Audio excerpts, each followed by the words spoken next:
Alright, so I got Kelsey here, and one of the things I want to do is I want to pull into this video to kind of give you guys kind of a idea, more in depth than what I'm talking about with this vlog today. So we've been doing the 90-day program for like maybe around 70 days now, somewhere in there, okay? And Kelsey's down 15 point, I think we said like 3 pounds, 15.3 pounds, right? In that time period. Now, during this whole time, what I want to know is, was there any days that you screwed up? That was maybe bad, really bad, along this journey? Yeah. How many days would you say? I mean, probably like 5 or 6 days throughout the whole time. Okay, give me one of the worst days.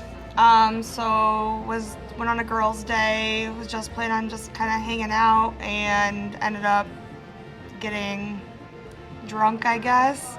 And then the next day I woke up and all I was craving was greasy food. So then I allowed myself greasy food, and then I felt like crap for the whole rest of the day. Okay, then what did you do after that then? Like, got refocused back into, on that. yeah. Okay, and still, even with having those 5 days in there, you're still producing good results, Yes. right? Yes. So even when you have sometimes obstacles in the way, we just gotta learn how to course correct, right? And get back on path, and then keep going, right? So after your day of binge drinking and eating your greasy cheeseburger type thing, like, how did you get back on task again right away? So like I just got like refocused, sat down with my app, made sure I logged, so I like to log all my food the day before for the next day, and just like really zoned in and Good, yeah. like didn't want to feel like crap again. Okay, so now let's talk about this component of it. If you have another girl's day, what would be a way to course correct so you don't fall down that same pattern again? Well, so actually yesterday I went to a friend's going away party at a bar, and I still had fun and I drank water. Awesome. Yeah, and still stayed on track. So, like, I don't know, just like reminding myself, like, you don't always have to follow down the path of everyone else. Yeah. Right? Yeah, you can go on your own path. All right, let's take a minute and talk about those who succeed and those that don't. It comes down to one thing: consistency. See, whether you're starting a business, trying to get into shape, or mastering skill, it's not about that big moment of motivation. It's about doing things daily, even when no one's watching. I mean, think about this for a second. What if you only worked out when you felt like it? You wouldn't get anywhere. But when you show up every day, even when it's hard, even when progress is slow, that's when real transformation happens. See, the truth is, results don't come overnight. They come from stacking these small wins over and over again. Take this for example. Right now I'm in this process of redoing this closet for all of my video equipment to fit. So that way it's kind of organized. I can grab it and go when I need it. If it's something I don't need, I have a place to put it. But right now, it's all stacked on my desk, right here. And that being said, every day I take small steps to work on this closet because it's not a huge priority. But I want to take and get small victories every day of moving closer and closer to getting this done. But let's be real for a second. Sticking to something long term is guaranteed that you're gonna hit obstacles along the journey. I mean, really, setbacks are like part of the process. So at that point, you gotta stop and kind of ask yourself a couple questions. One is, why is this happening to me? And the second one is, what is this teaching me?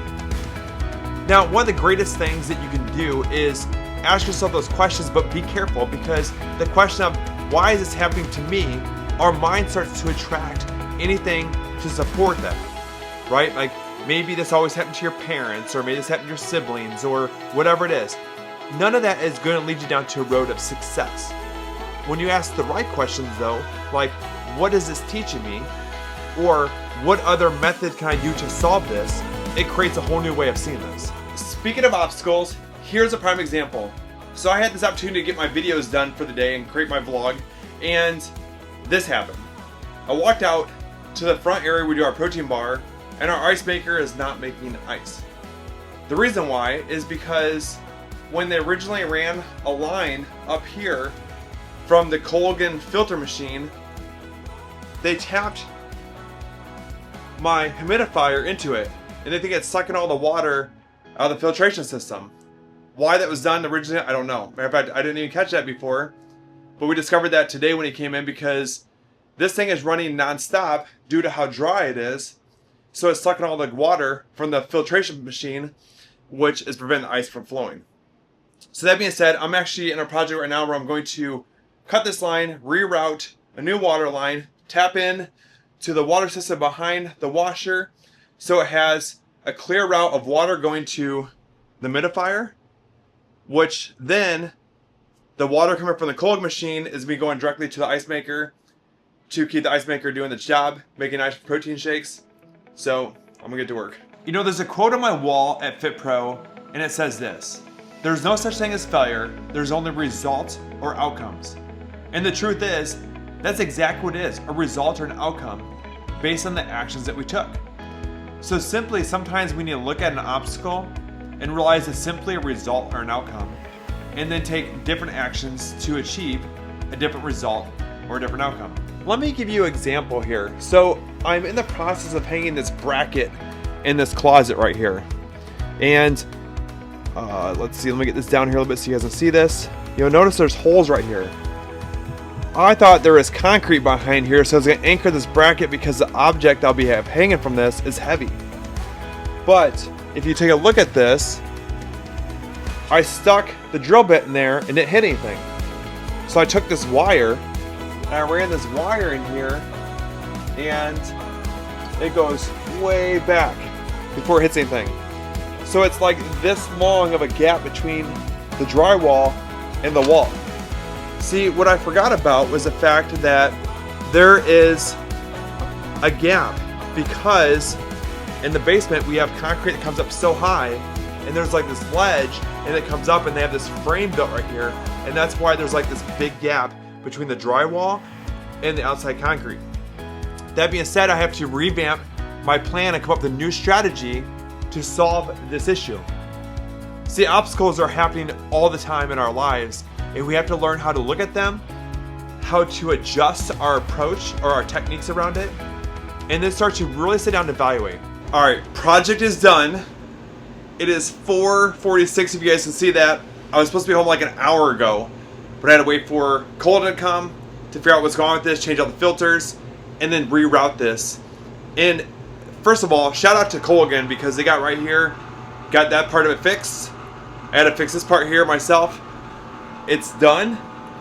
But this leads me to a point that sometimes you're gonna have obstacles that are almost unavoidable. So what do? On the way home, I'm thinking like, how else can I approach this differently, or how can I fix this?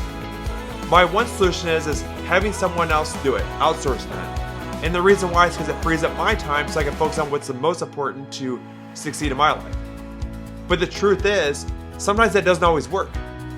For example, Colgan does a great job, like I said. They came there right away, they fixed it. But other businesses don't work that way, right? They're gonna wanna try to set up a time with you and schedule it. So, you know, maybe it's not gonna be done tonight. That means we have no ice being produced for our protein bar. They wanna set up a time tomorrow. Now that changes my schedule tomorrow.